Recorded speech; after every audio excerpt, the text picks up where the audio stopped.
Hi guys, ako ipakita sa inyo kung gaano ba kadali yung ginagawa nyo magpala ng gumagawa ng semento. Ay! Akala ko kasi madali lang ito kasi kapag nakikita ko yung mga gumagawa ng ganyan, akala ko kasi madali lang. Pero pag na-try ko, Diyos Ginoo ko, kasakit pa sa hawak. Di man gid nilalim ning buhata, abi pa nako sa una og kuan ra. Abi ra nako kanang easy ra kaayo ba, pero easy ra kay tan-awon, pero buhaton di ay makaluya. Na sakit na tan sakit di kanang hawak ana naglisod ako tuyhad. Pastilan bay anang tiguwang nata.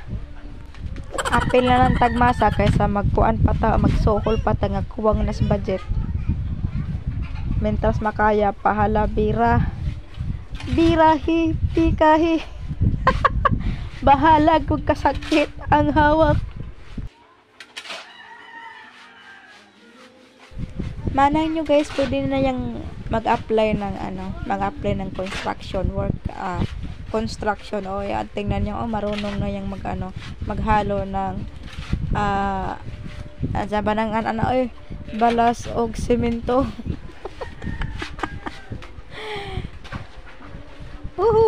Kapuyang buhata. Giling-giling mo. Ikembot-kembot mo. Uye.